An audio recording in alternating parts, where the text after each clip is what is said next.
Hello students, how are you all? I think you all are good and safe at your home. Students, we were doing our lesson number 10, and in our lesson number 10 I have explained you that what is light, what is reflection, and laws of reflection we have done. And I have told you that all plane mirrors and spherical mirrors follow the law of reflection of light, according to which angle of incidence is equal to angle of reflection, and the incident ray, the reflected ray, and the normal to the mirror at the point of incidence all lie at the same plane. This we have done.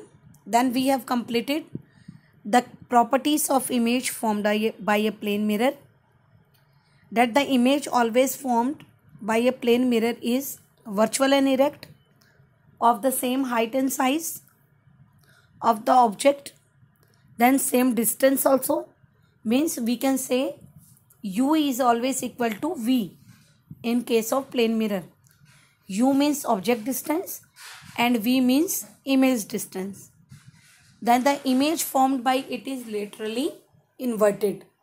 Laterally inverted means the left hand side of the object appears to be right hand side. Okay. And then we have done some terms related to spherical mirrors like concave mirror and convex mirror. The spherical mirror that have reflecting surface curved inward is concave, or we can say the cave-like structure. The mirror in which the reflecting surface is cave-like, that is concave mirror, and whenever the reflecting surface is curved outward, that is convex mirror. And we have done some terms related to it also. Center of curvature means denoted by C. It means that it is the center of the sphere of which the mirror is a part. Then radius of curvature, it is the radius of the sphere of which mirror is a part and denoted by capital R. Then pole P, it is the center of a spherical mirror.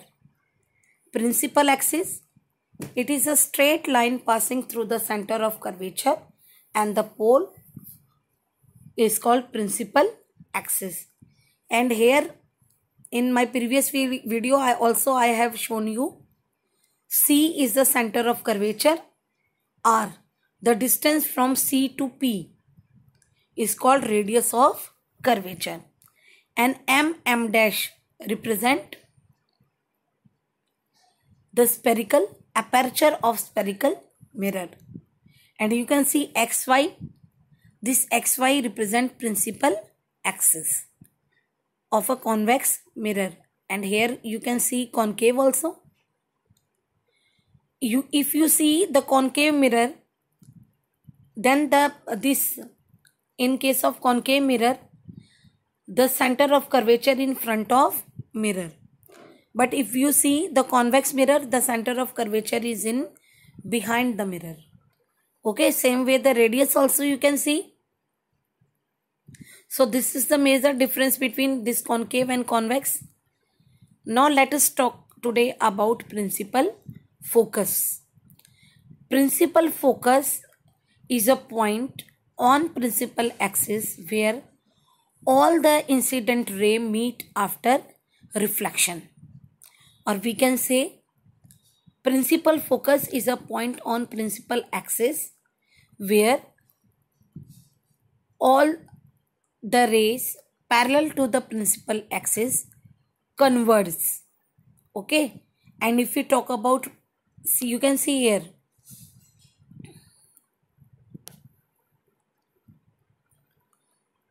this F point, here all the lines after incident ray, they are converging at one point.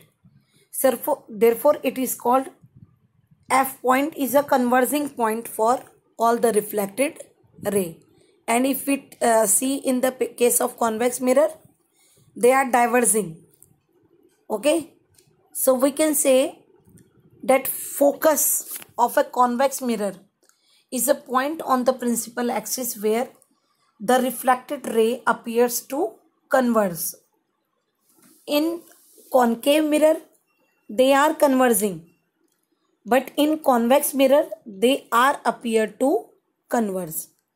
Or in simple way, students, we can also say that principal focus of a concave mirror is said to be a point on principal axis where all incident ray meets after reflection.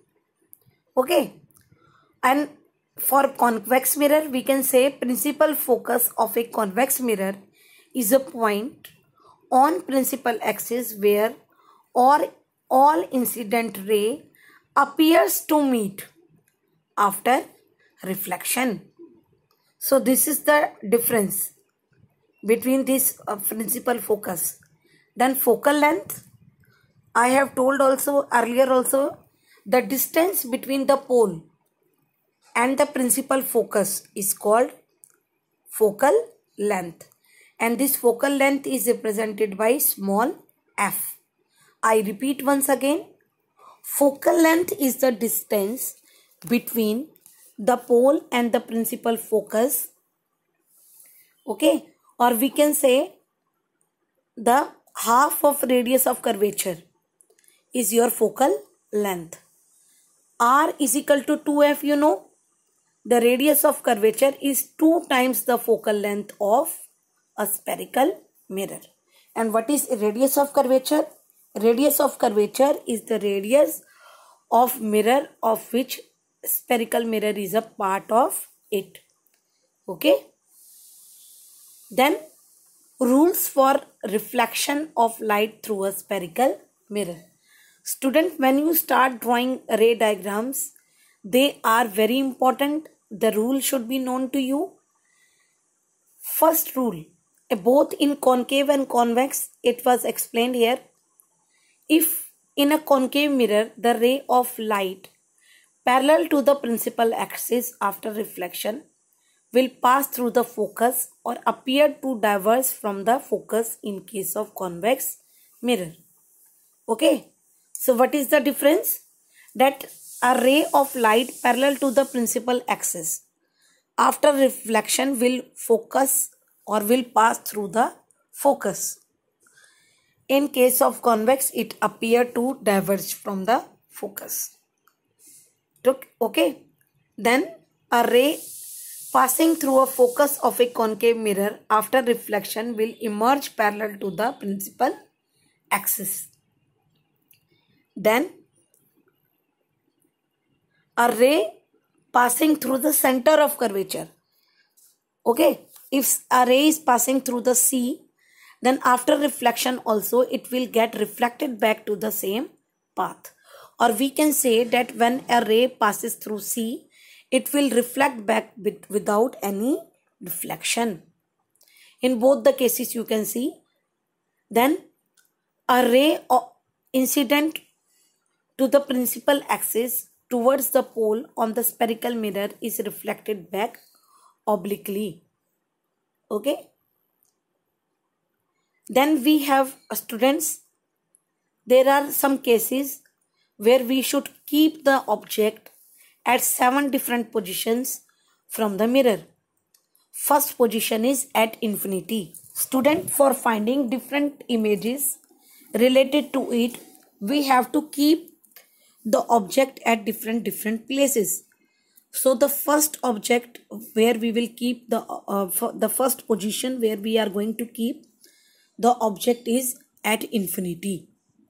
Then beyond C, then at C, then between C and F, then at F, and then between F and P. I repeat, first of all we will keep the object at infinity, then beyond C, then at C, then between C and F, then at F, and then between F and P.